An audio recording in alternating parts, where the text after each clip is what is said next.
Hey there, I know you're on a journey from grief to growth, just like I am, and you may be looking for tools to help you live a more soul aligned life. Well, head over to my Grief to Growth store. It's your one stop shop for inspiration, for healing, and for transformation. Inside there, you're going to find some free resources to help you get started. You'll find guided meditations to calm your mind and reconnect with your spirit. You'll find signed copies of my book, Gems of Healing. You'll find my brand new Oracle deck to help you tap into daily divine guidance. And there's some powerful mini courses designed to fit in your busy life and move you forward one gentle step at a time. So whether you're deep in grief, seeking spiritual growth, or just ready for a reset, there's something waiting for you right now. Just go to grieftogrowth.com/store, grief numeral 2 growth.com/store, and start exploring. Close your eyes and imagine. What if the things in life that cause us the greatest pain, the things that bring us grief, are challenges? Challenges designed to help us grow, to ultimately become what we were always meant to be. We feel like we've been buried, but what if, like a seed, we've been planted? And having been planted, we grow to become a mighty tree. Now, open your eyes. Open your eyes to this way of viewing life. Come with me as we explore your true, infinite, eternal nature. This is Grief to Growth, and I am your host, Brian Smith. Hey there, I'm Brian Smith, and welcome to Grief to Growth. And whether you're tuning in for the first time, you've been walking this journey with me for a while, I am truly glad that you're here. This is a show where we take an honest look at life, loss, and what lies beyond. Together, we explore who we are, where we came from, why we're here, and where we're going. Because I believe that our deepest pain we often find our greatest purpose. Today's guest is someone who embodies the heart of what this podcast is all about. His name is Zach Beach.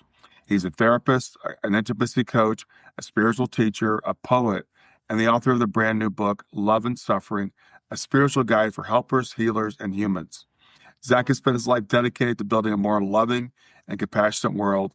And in his newest work, he invites us into a deep exploration of how the most painful parts of life, grief, heartbreak, and suffering, can become catalysts for spiritual growth, for deeper connection, and for profound transformation. We'll be diving into some big and beautiful questions today, like, why do we suffer? Is suffering inevitable? What can the world's spiritual traditions teach us about facing our pain with grace? And how can we expand our hearts in the face of loss rather than to close them off? Zach brings not just wisdom, but practical guidance for anyone who's ever loved deeply and lost deeply. If you're a helper, a healer, or simply a human navigating this messy, miraculous life, you're going to want to listen all the way through. And don't forget after the episode to join me on my Substack, grieftogrowth.substack.com, to continue the conversation there. So with that, I'd like to welcome Zach Beach. Thanks so much for having me, Brian. It's lovely to be on your show. Yeah, it's great to have you here, Zach. You're talking about all the things we talk about here on Grief to Growth. You know, the pain that we go through in life, the suffering. How do we transform that? Now, I want to start off. Your book is titled Love and Suffering. So why did you choose to bring those two really powerful themes together? Well, I was telling a friend about my book, Love and Suffering, and he goes, story of my life. And I was like, yes, love and suffering is the story of all of our life, this human life. Love and our need to be loved, to love others, is the deepest human need. And every human being does not want to suffer. And yet, as you have probably found in this life, love does often lead to suffering, and suffering often leads to love. They are inextricably intertwined. And there's a good reason for that. And it's so wonderful to be on this show because that is the main theme of the book, Grief to Growth, that where the ground is where we find the gold. And by integrating the darkness, by learning to love the darkness, by learning to love suffering, by learning to unite love and suffering with the practice of compassion, it leads to a life of service and joy.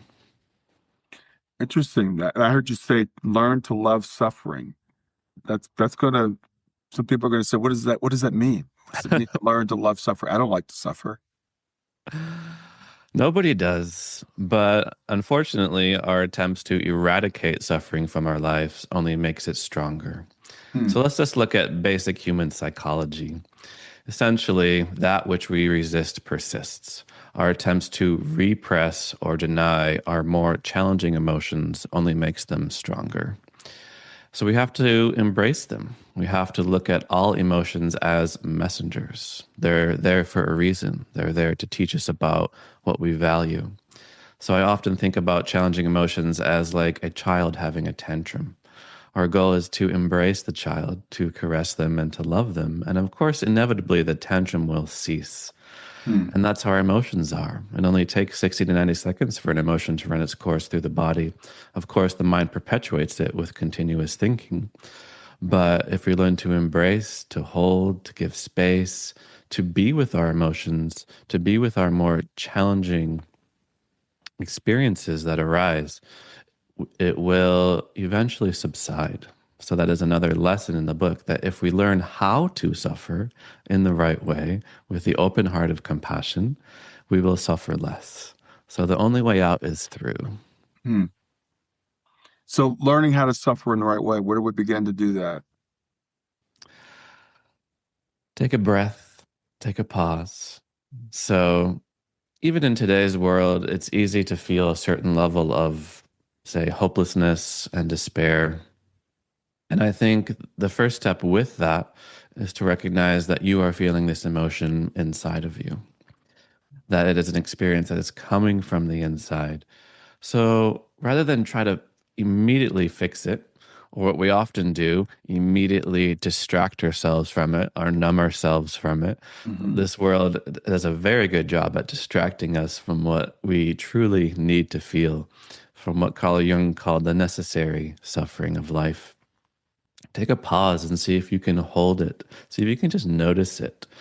So I tend to use the work of Dr. Kristen Neff, who taught mindful self-compassion, or as I like to call it, loving connected awareness.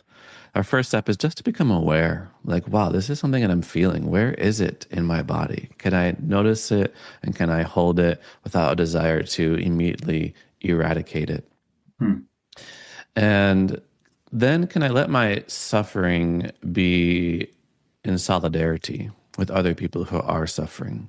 Like next time you're hungry, rather than immediately go to the fridge, because of course we live in an immediate satisfaction society, Hmm. rather than immediately go to the fridge and satisfy that hunger, be like, huh, like what is hunger? Can I feel it? And then can I let this be an act of solidarity or simply an increasing of empathy for others who are also hungry and also perhaps do not have a choice around their hunger.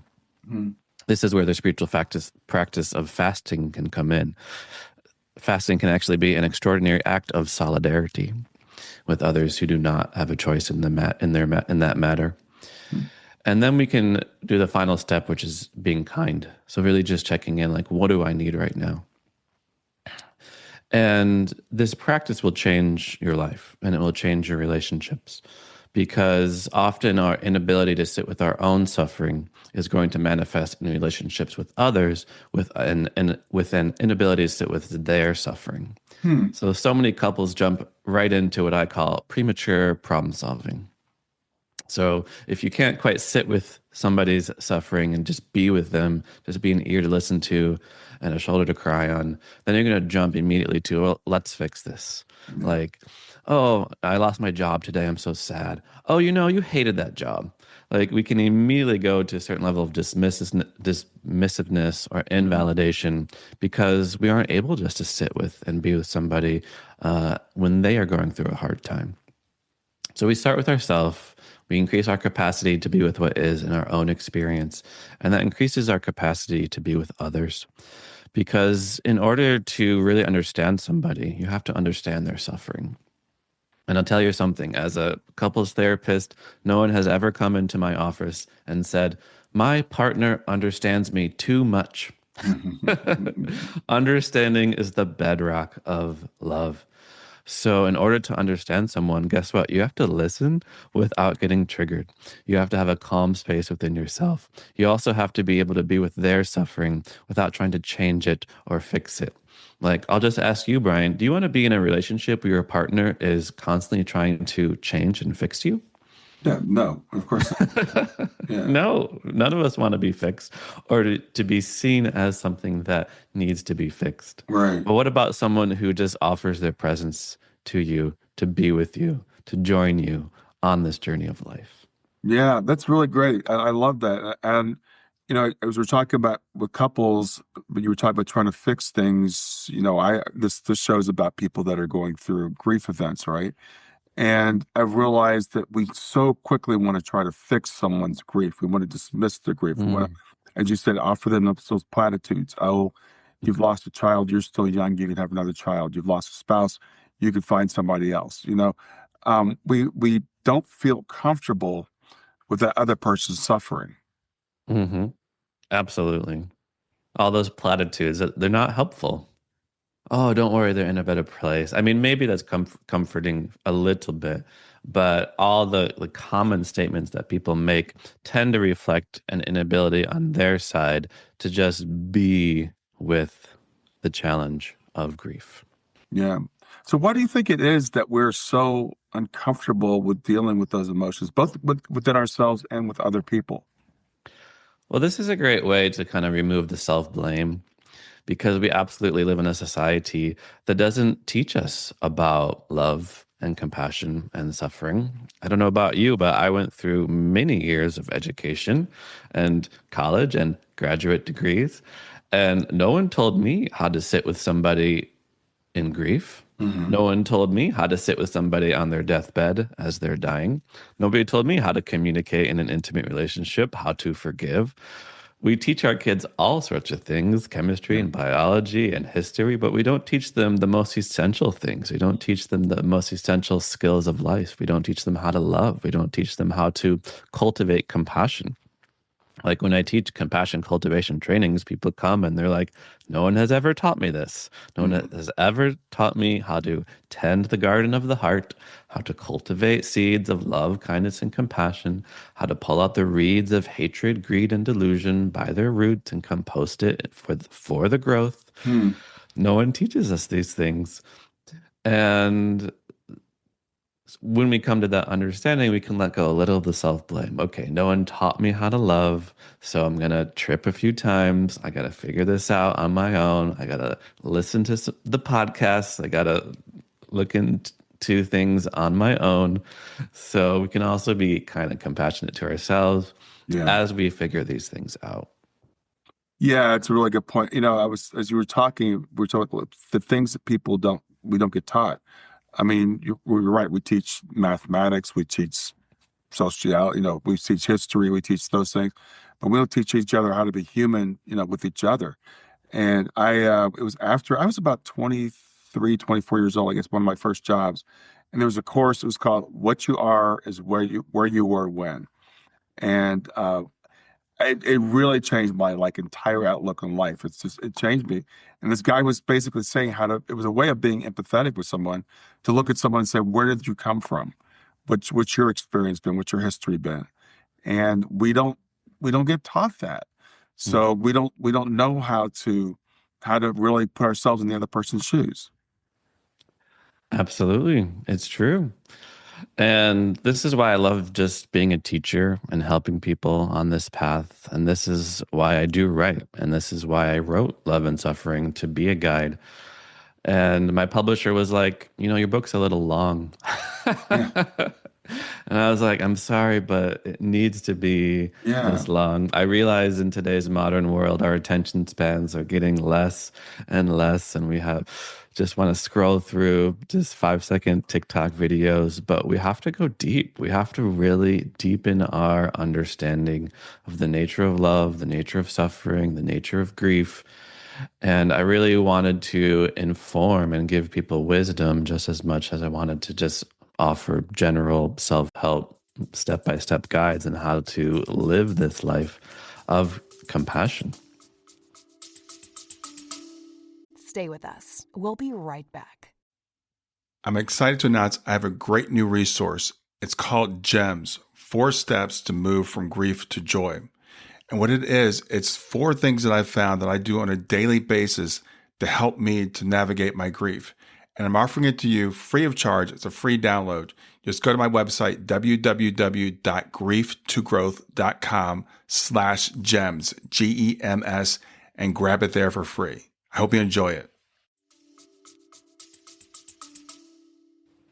Yeah, you were talking about being, people say it's too long. I get told all the time, your articles are too long.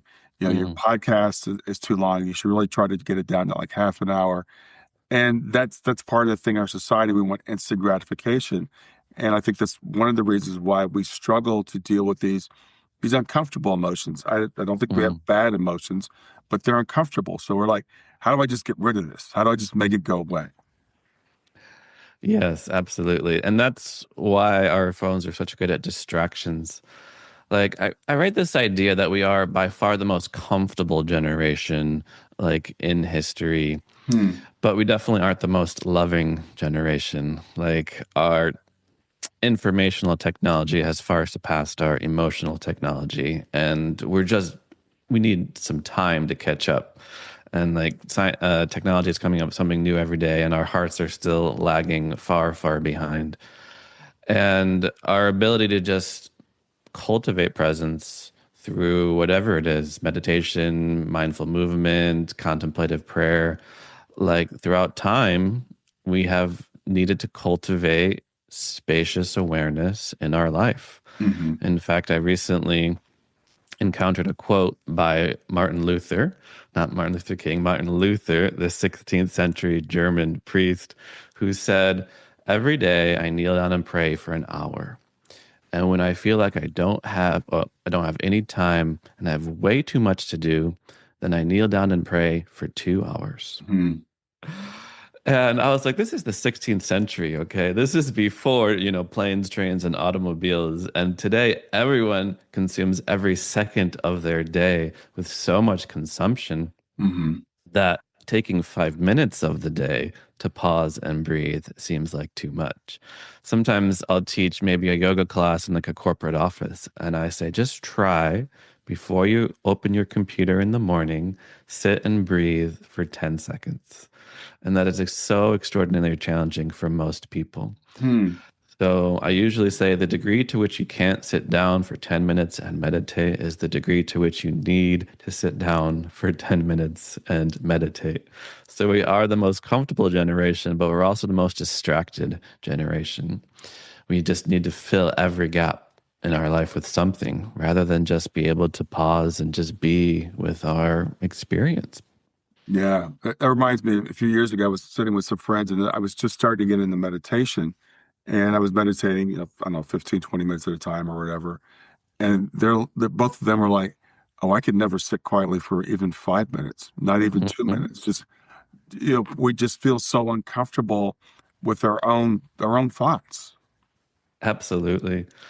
There's the joke of the man who's sitting with his therapist, and the therapist is like, you know what? You should go on a little yoga retreat, go on a little meditation retreat. I notice you're feeling a lot of anger, a lot of frustration, a lot of sadness with life, and then you'll feel better. And the man goes to the retreat and he sits down and he watches his anger and sadness and frustration. And he just gets more angry and frustrated and sad. And he goes back to the therapist and is like, hey, you said I'd feel better. And the therapist is like, yeah, you're feeling your anger better. You're feeling your frustration better. You're feeling your sadness better. So we do have to feel better. In other words, be better at feeling. And we're not good at that anymore. We're so good at distracting ourselves. Yeah, I love that. I love that. Feel better. Because again, I think there's this misunderstanding when we talk about mindfulness or meditation that I'm going to sit down and shut off my mind. And people say, well, I can't sit because my mind won't stop. Yes, absolutely. I want to contextualize the book real quick and then just go into the yogic idea of what it does mean to calm the mind. Yeah. Because love and suffering is at the heart of the human condition, you can look anywhere. You can look in any religion, any spirituality, any philosophy, and you will find the lessons of love and suffering. So there's a chapter on the Buddha, there's a chapter on Christ, there's a chapter on Western mystical traditions. The final piece of the puzzle is what it means to love this world, which of course is suffering in many ways, this natural world. But also as a yoga teacher, I go into the yogic path. And there's a few yogic paths out there. There's a path of love and devotion. There's a path of selfless service. There's also the path of self-discipline and mastery, where 2,000 years ago, Patanjali defined yoga very simply. Patanjali said, Yogash, Chitta, Vritti, Nirodha, which means essentially yoga is the calming of the mind. Yoga is the stopping of the mind. And I often use this idea of if you're in a car and you're going down a hill and you have your brakes on continuously, what happens? Your brakes heat up. So in yoga, we call that heat tapas, which literally means burning or discipline. In other words, in order to like calm and stop the mind, you're going to need a lot of discipline. You're going to need a lot of motivation. You're going to need a lot of gumption, and you're going to experience some discomfort. There's that heating up of the friction of learning how to slow down the mind. We have a lot of what we call habit energy, right? Habitual tendencies to do things. So as soon as you do sit down and try to follow your breath for 5 minutes, all that habit energy is going to come up. Oh, you should check your email. Oh, you should call so-and-so. Oh, you have this errand to do. You have this thing to do. There's all this habit energy that's pushing you forward. And then you need to apply those brakes. And things are going to heat up.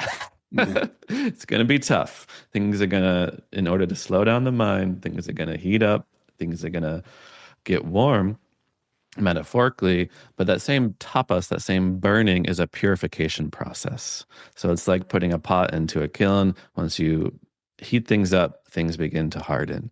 So we're here to purify those habitual tendencies. We're here to even notice the tendency to say, get angry and act it out, but sit with it and let it burn away.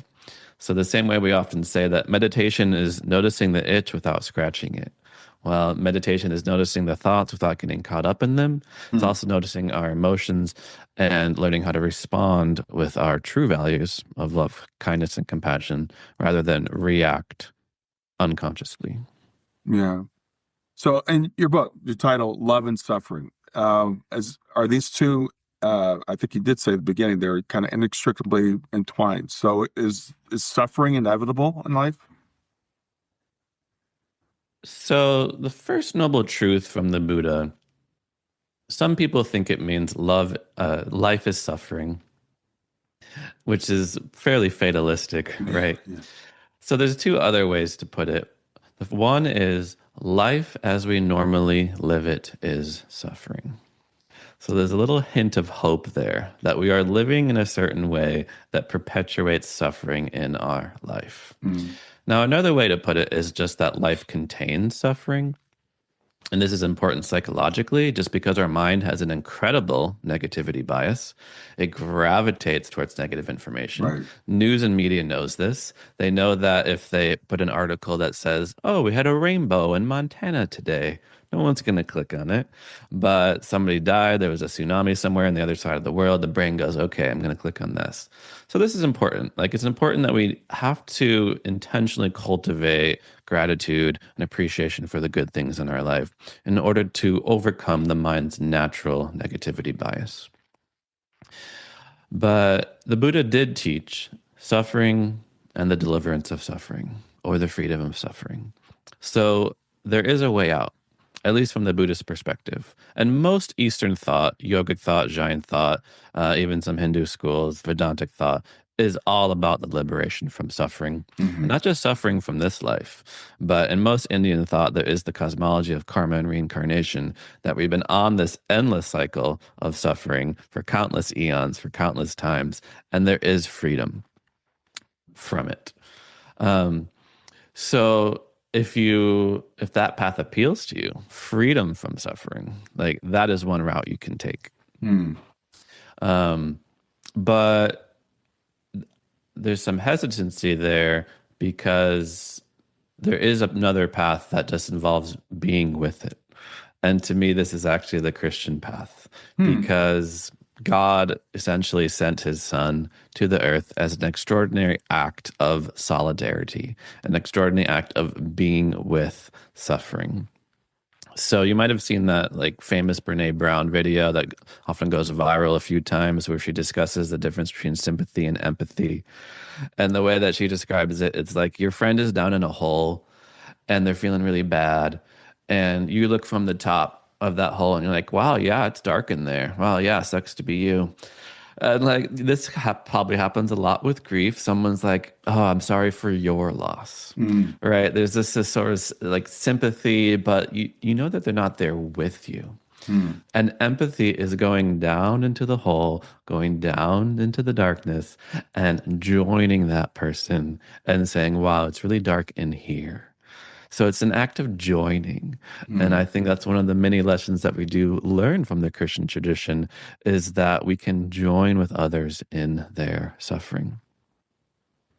Yeah, that's a really, really good point. I know there's a lot of talk right now as we're recording this about empathy versus sympathy. Mhm. And yeah, I really heard it put that way, tied to the Christian tradition, which is to, be with someone in their suffering. And I see that, I was talking to someone the other day, we were talking one of the verses in the Bible, and I said, there's the shortest verse in the Bible, I think one of the most powerful is Jesus wept, you know, Yes. when Lazarus was dead. And I said, I don't think Jesus wept for himself, and he didn't weep for Lazarus because he knew that he was going to raise him. But I think he wept because he felt the suffering around him. Yes. And in fact, most people say that Jesus probably wept like at least two or three times. There's Yeah, kind of some hints to it. And yes, that to me is exactly it. It's quite powerful imagery that Jesus too wept. So that's why contrast a little bit kind of the Buddhist tradition or most Eastern thought that talks about freedom from suffering. Because when you do look at beautiful statues of the Buddha, you can see this natural peace. And yeah, that is kind of the idea that there is a deliverance from suffering. Then you go to a Christian church, and what do you see? You see an instrument of torture, and you see a bleeding crown. And not everyone depicts Christ in their right, imagery, but if right. it's a particular denomination, then you will see a bleeding, tortured figure. Isn't it? And the contrast is quite different. One talks about freedom from suffering. The other one talks about like you're not alone in this. Yeah, Like this is something we can learn to embrace. And Jesus too wept. It's such a beautiful two words yeah, encapsulates the yeah. loss. I think that is such a powerful thing, and as I've grown more in my understanding of humanity and what we are and why we're here, I believe part of the reason we're here is to go through the suffering, to feel the contrast, to feel the highs and the lows, and to want to escape that is to not want to be, I believe, fully human. Absolutely. I've even been exploring this quote, another one with just a few words. With pain comes poetry. Hmm. And I kind of heard the same idea from the poet Jane Hirschfield, who I love. And she says, just as thirst leads us to water, pain leads us to beauty. Oh wow. Yeah. And, you know, you look into music, you look into great art, and it's not sunshine and rainbows, although Right. that can play an important role. But it's talks about the transformation of the human experience that we have this capacity to transmute our pain and suffering into beauty, into Yeah. beautiful songs, to beautiful art, beautiful poetry. Yeah. Well, as you said, I was thinking. I just had a client I talked to like 2 days ago, and this person he lost his son just about a year ago. Tragic, passing to due to drugs. And he said, I don't want anybody to take my grief away from me. I want it, some of the, the feelings of guilt, et cetera. I like for those to go away, but my grief is kind of like my companion now, and my grief is Hmm. my teacher. And so that Hmm. idea, as you said, of like taking that suffering and transmuting it into something else, and using it to compel us to move forward in a different way. And I've seen that over and over again with people. There's so many different ways I can take it. One, I'm sure you've talked about this on the show, that grief takes many forms. And I say this because when I do talk about suffering, people tend to go to the immediate extreme. Like, you want me to love suffering? You want me to love violence and genocide and war? And it's like, hold on, hold on. Yeah, yeah. You want to lift the 5-pound weight before you lift the 50-pound weight. Right. So I feel like it can often help to recognize that loss is a fundamental part of life because everything in life changes. So you get a new car, it's going to get a scratch. Your favorite restaurant's going to close down. The company that you work for is going to go under. Grief is about loss, and we experience loss in lots of different ways.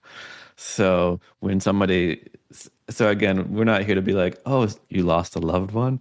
You're in a ripe time for growth over here. Exactly. We're here to offer our presence and loving compassion to that person. But this is where our practice comes in, because we do want to prepare ourselves for those intense moments of grief and loss by learning the nature of loss and the nature of suffering. And just how death does accentuate life just as much as the darkness around the stars accentuates their beauty.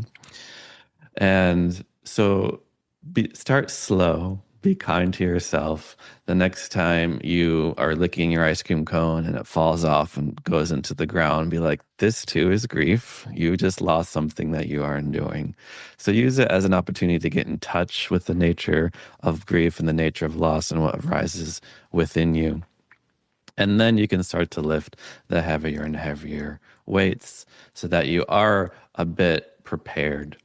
There's a story of the Buddhist monk Ajahn Chah, where he holds up a glass, and I actually have a glass here for the video listeners, and he says, do you see this glass? It has a wonderful color, and when I flick it, it has a wonderful ring to it, and it holds my water so marvelously. But to me, the glass is already broken. So when I do drop it, I realize it is already returning to what it already was. So in this duality, we tend to divide up life and death rather than see the death in life and the life in death, and that these are two interdependent concepts. So, our death process begins as soon as we are born. Right. And just as you died as an infant and became a toddler, you died as a toddler and became a teen, and you died as a teen and became an adult. So too, just this process forward of life is about grief. So if you're an athlete and you have a career-ending injury, you will also go through intense grief of who you thought you were going to be, the Right. death of who you thought you were going to be, and even the death of who you were as an athlete.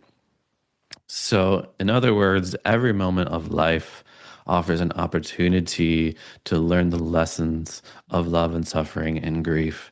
And in every moment we experience loss, because loss also means transformation. So in every moment we can transform the grief into growth. We can transform the loss into a deepening of understanding of what it means to be human and what it means to be living in this life. Yeah, I think it's beautiful, and I have two children. My daughter Shayna passed away 10 years ago. And people say, I'm really sorry for your loss, which I greatly appreciate. But I realize as a parent, when you have a child, you're going through grief process all the time. There's going to be a last time you pick that child up, when they're a toddler. You don't know when that time's going to be. There's going to be the time when they go away to college, like when my daughter went, when she moved out of the house, when they get married. So there are all these losses that go along, even before the physical transformation of what we call death. So to your point, we're always losing something. Something's always changing. We're losing our youth, as we get older. I have a friend that just retired pretty recently and just was like miserable. It was like it felt like he had no purpose in life anymore, because of that transition from the working world to not working anymore. So, as you said, we've got all these losses. It's just part of life, these transitions. I like how you said transitions, because I was thinking of another little monk, Thich Nhat Hanh, who would often hold a piece of paper in front of his lectures and he would say, "Do you see the cloud in this piece of paper?" And there's nothing on the paper. And so people are like, no. And he goes, well, the cloud nourished the earth, and the earth went into the tree, and the tree got cut down and got transformed into this piece of paper. So you cannot have paper without clouds. And within the clouds, there is a piece of paper. So everything is, of course, always changing. Does the cloud die to become the rain? Does the rain die to become the mud? Does the mud die to become the tree? And as hard as it may be in the moment, because again, we want to give ourselves time, I do also think a potentially comforting idea is that nothing ever truly dies, but lives on in us and lives on in this moment. That inside all of us is the DNA of all of our ancestors, and we are a continuation of them, just as the rain is a continuation of the cloud. And what an important question is to ask is not say like, why am I suffering? But what will I do with it? How will I transform it? How will I work with it? How will I see this as a catalyst? So for many people, those times of intense suffering are catalysts for transformation, and a catalyst that we never would have gotten. It's easy to get complacent and comfortable in this world. And often those times of intense pain and suffering shake us out of our security to enter into a path of transformation that may include a dark night of the soul on the way, might include a long, dark tunnel, but to a new light that we never would have experienced before. Yeah, just said it reminds me of a story I tell all the time when I'm working with people. When my daughter was 9 months old, I was working this job. It was a great job. My wife had just started staying home with my daughter. She was her first child, and I got fired from my job. And I thought it was a terrible, terrible thing. I was angry. I was like, am I going to sue this company, et cetera. Felt so unjust. But long story short, I ended up taking a job, took a big risk that I would have never taken if I'd been employed. But because I didn't have a job at all, I took a 100% commission job and turned out great. And thinking about that years later, I'm like, that was a real blessing because I would have never taken that risk as long as I had something to fall back on. But when I didn't have something to fall back on, it kind of pushed me out of the nest. That's a good metaphor. Getting pushed out of the nest. I love it. So let's talk about your book. It's called Love and Suffering, but the subtitle is A Spiritual Guide for Helpers, Healers, and Humans. So how is this helpful for helpers, healers, and the rest of us? Helpers, healers, humans. Let's talk about humans. There's an interesting idea that you find across, again, different spiritual traditions that us humans have a very unique capacity. So even in the world of, say, karma and rebirth, a human life is always seen as both a very, very rare and fortuitous life because we have the capacity to choose our own attitude in any given situation. You might call this the spirit, you might call it free will. This is what Viktor Frankl discovered in his book, Man's Search for Meaning, about his life in a concentration camp, is that even in the depths of the most darkest places, the human spirit still prevails. So part of our path is just to discover that aspect of our being. And in terms of the helpers, those are those who go into places of suffering. Doctors go to help their patients, therapists go to help their clients. And it's helpful for them to really contextualize it and reduce what is often called compassion fatigue. Yeah. But I tend to reframe as empathic distress because I feel like most people don't truly understand what compassion is and where it arises. So we already talked about empathy, which to me is an important component of compassion, but it's only a part. First off, compassion comes from a spacious place of mindful awareness. But there's also four aspects to it. There's the cognitive aspect, the awareness that somebody is suffering. Yes, the empathic aspect, the feeling it in yourself. There's also the intentional aspect of desiring for this person to be alleviated from their suffering. And then there is the final motivational aspect to it, a desire or a motivation to help, an impetus to help. So this inevitably propels up an act of service and being of service to others. So it helps healers in particular because it's so easy to think that I am the healer and this is a person being healed. I am the fixer and this is a person to be fixed. Mm-hmm. But we really have to change our perception of this. And there's a number of really fundamental ways to do this. One of which comes from, say, Mother Teresa, who says that whenever she helped somebody, she saw Jesus in a distressing disguise. Mm-hmm. So one way to transform this idea is that everyone we meet is an incarnation of the divine, and we are here to help them. We are all Buddhas at the great costume ball. We're all the divine in drag. So if you're helping the divine, boy, that just brings you happiness, right? It's not a drain of your energy. Now, another way of putting it, and it kind of goes a little bit earlier into how we talked about empathy, is an act of joining. So even when we say, I'm sorry for your loss, I think that can potentially be useful to say sorry for your loss, but it also, again, creates this separation. Like you can also say, wow, this loss right here is really tough. So we can have it and we can see it as union. So one way of putting it is like when your right hand gets hurt, your left hand bandages it. And the left hand doesn't go, okay, right hand, you really owe me for that one. Yeah. Yeah. It just does it. It just does it naturally. And this has been my latest attitude when I go out into the world to be of service for others. Like, okay, it's time for my left hand to bandage my right. Yeah. Like, this is just humanity helping itself. So if you feel like you are sort of giving or offering your energy to another person, it will be a drain. You will experience that fatigue.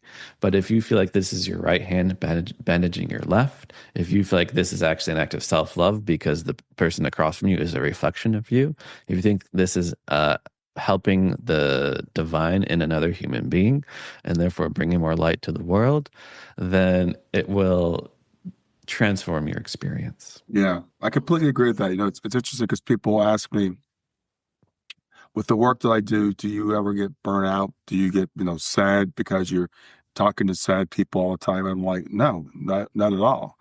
It actually energizes me.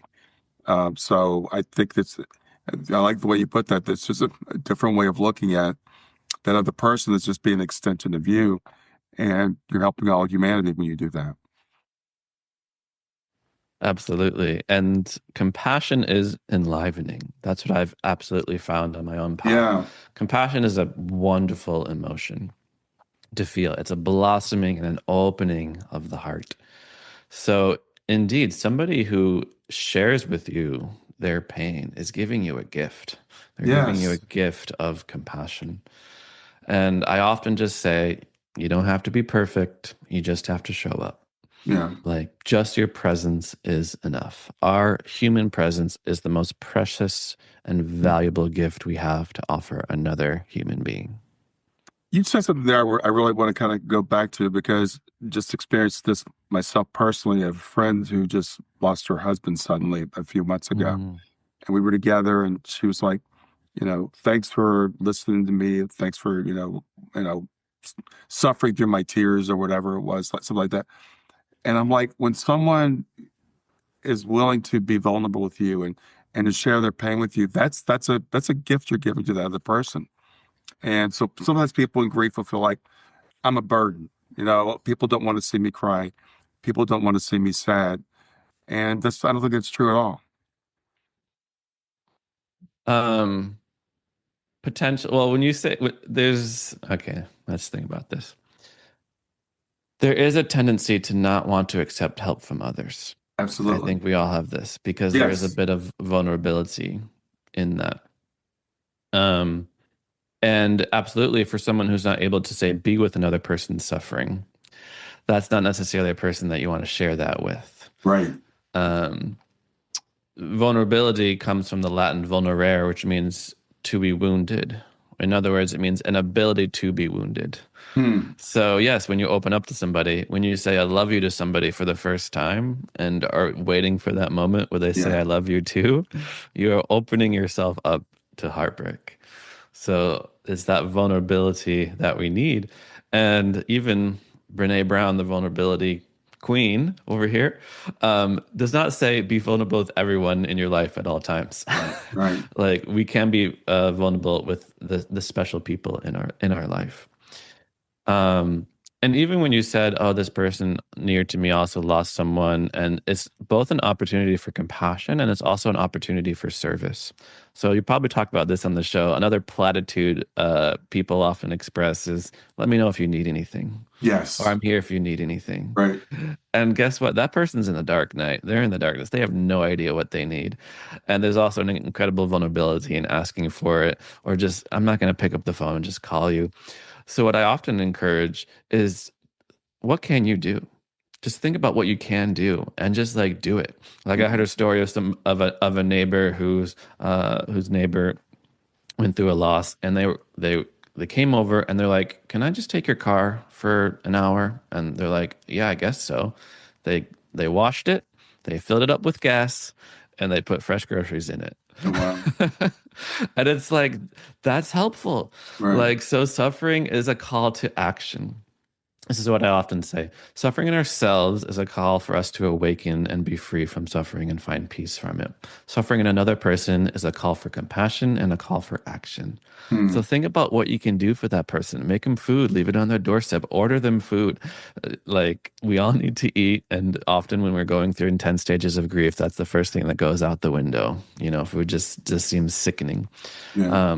So maybe they don't need it, but they can put them some frozen meals in the freezer, you know, making something, just do something for them that alleviates the general burden of life because they're already burdened by so much already. Yeah. Yeah. Well, the thing is, I guess, we're talking about like this idea of the left hand helping the right. And it's a way you're right. You can't be vulnerable with everybody. There are people that when you're going through grief, you have to be selective, right? You have to be selective of who you reach out to. And it's interesting. Sometimes people will come into your life you didn't expect to be there. People will leave your life you did expect to be there. It's true. It's very true. And unfortunately, because humans have yet to learn the lesson of love, some people out there do not have your best interests. We were talking about books earlier before we started recording, Mhm. and yeah, we both get called some scammers all the time. So yes, we do have to protect ourselves from other human beings who are using their free will for not good things because they have yet to learn that the ultimate path in life is the alleviation of other people's suffering and bringing an open bringing the open heart of compassion to them. And yeah, sometimes even in the darkest of moments, people will still try to take advantage of you. Yeah. So Zach, as we're coming to the end of our time, is there anything that haven't asked you that you'd like to talk about? Um, I'm very I'm curious about you, to be honest, Brian. You know, I love that I came across your show. I love this idea of grief to growth. I often teach the Buddhist phrase, no mud, no lotus. You Hmm. cannot have the awakening experience, the light and clarity that comes with the beautiful lotus flower without the mud and the muck. So, some amazing metaphors that I love also include growth, that there is mud, there is shit in our life, and we're Yeah. here to integrate it. And it helps to get to the root of things. If you want to pull up a weed, you got to go at the root.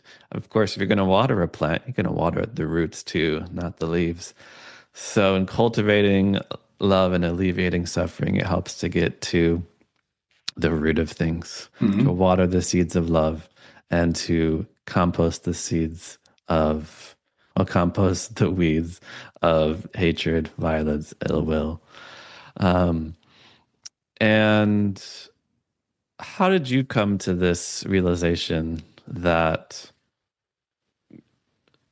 the mud in our life can be transformed and the darkness in our life is fertile earth for growth? Yeah, it's just the universal human story almost. It's like you're going along through life and then something happens that just shakes you to your core. In my case, with my Mm-hmm. daughter passing. Mm-hmm. And, then I realized it took years. Okay, this doesn't happen overnight. But I started looking at different things in my life. We said start with the small things, right? So I started thinking about like when I got fired from my job, I thought that was a terrible thing, but it turned out to be a good thing. And Mm-hmm. there's that old story, the Taoist story about the farmer who finds a wild stallion. And so everybody comes around and says, "It's great you found this wild stallion." He goes, "Well, we'll see." And then the next day, his son's breaking the Yeah. stallion. He breaks his leg, and he goes, "This it's a terrible thing." We'll see. So I've learned just through many years of going through different things that to be slow I guess, to judgment and on what's good and what's bad. And then going back to we talked about Jesus a few times here, and one of the things that Jesus said was, unless a seed falls to the ground and dies, it remains alone, and it doesn't produce any fruit until it dies.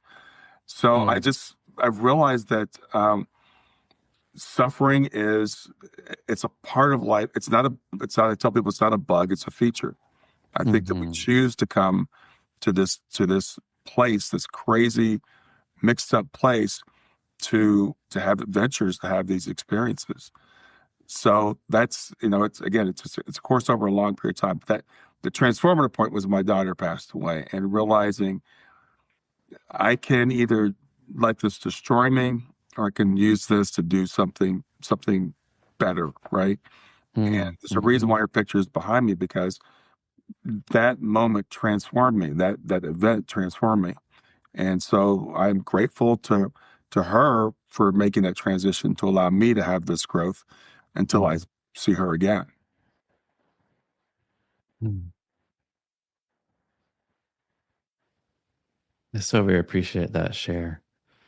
Um, I feel like your daughter is here and your daughter lives on in you. Do Mhm. you feel that? Absolutely. Yeah, Mm. absolutely. Yeah, we're partners. Mm. So I do absolutely believe that. As I said, it's both things at the same time.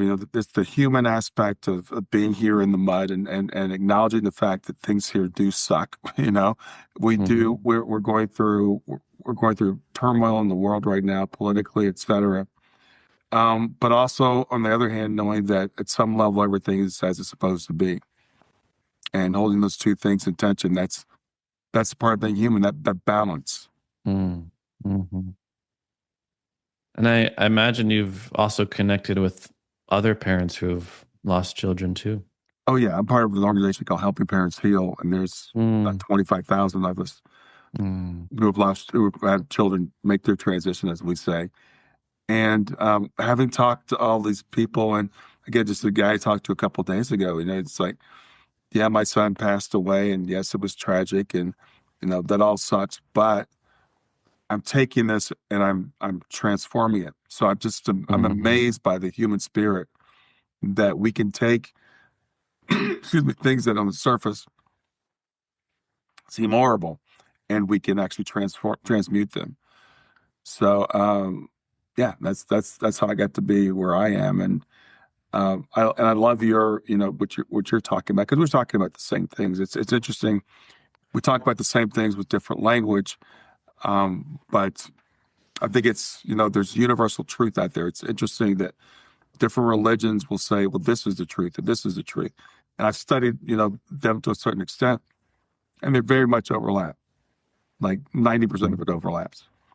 Yes, there is incredible overlap because the lesson is the same that love is the reason that we are here, Yeah. that suffering is here also for our own growth, for our own benefit. And I, again, very much appreciate you sharing. I feel connected to you after that. And I feel like this path that you're on is a very wonderful one, as painful as it might be, and that you are doing great things for people in this world. I often return to the mustard seed. Mm-hmm. So when we say there's incredible overlap with different religions in the world, we have this metaphor of the mustard seed kind of again and again, and it's so interesting. There's a story where a very distraught mother goes to the Buddha because the mother has lost a child. And the Buddha says, well, I want you to go into the town and collect a mustard seed from everyone who has not lost anything. So the woman goes door to door and, of course, cannot find somebody who has not lost somebody that is dear to them, and comes back to the Buddha empty-handed. And in the book of Matthew, again, we have this idea that the kingdom of heaven is like a mustard seed. And the mustard seed is so small, but when you plant it in the field, it grows and it becomes one of the largest of garden plants and becomes a tree, so that the birds come and perch in its branches. And I'm hearing that aspect, I'm hearing both those aspects of your path, that it took many years for you to be where you are now. And that started as a little mustard seed, and it slowly grew and grew. And now 25,000 parents are coming together as in solidarity with each other and support for each other. And your podcast has grown and your message has grown like the mustard seed. And birds and people are coming to rest in the branches, because there's comfort in your words and comfort in the work that it is that you are doing. Yeah. Well, the things we're talking about, they're universal, right? Love and suffering. It's a universal human experience. If you live on this planet for any amount of time, you're going to go through some sort of suffering. You're going to suffer some loss, some grief. So it's really interesting, because as we started at the beginning, we're so terrible at it in our society, even though it's the one thing that's universal, right? I tell people, when you open your eyes on this planet, the only thing that's guaranteed is one day you're going to close your eyes on this planet. And meanwhile, you're going to suffer losses. That's a universal story. So we might as well learn how to face it, how to deal with it. And so I love what you're doing. And I want to thank you for being here today. Thank you, Brian. So Zach, remind people of the title of your book and where they can find out more about you. Yes, the title of the book is Love and Suffering, a spiritual guide for helpers, healers, and humans. And my name is Zach Beach. You can find me at zachbeach.com and Zach Beach Love on social media. Yeah. Again, great to be here with you today. Enjoy the rest of your day, Zach. You too, Brian. Thank you. Have you ever wished for gentle guidance or comforting word exactly when you need it most? Well, I've created my Love Lives On Oracle deck just for that purpose. Now, this isn't a deck that's about predictions. It's about connection. Every card has been thoughtfully designed to guide you through life's toughest moments, to illuminate your path and help to remind you that you're never alone, that your loved ones are always there right beside you. So whether you're seeking clarity, comfort, or a loving message from beyond, each card is here to speak directly to your soul. And along with the deck comes a downloadable PDF guide that you can use that will give you an affirmation for the day, something to reflect on, and even an activity to do to keep you connected to your loved one. So check out the Love Lives On Oracle deck today. You can get it at stan.store/grief to growth. Stan.store, STAN.store/grief, numeral 2, growth.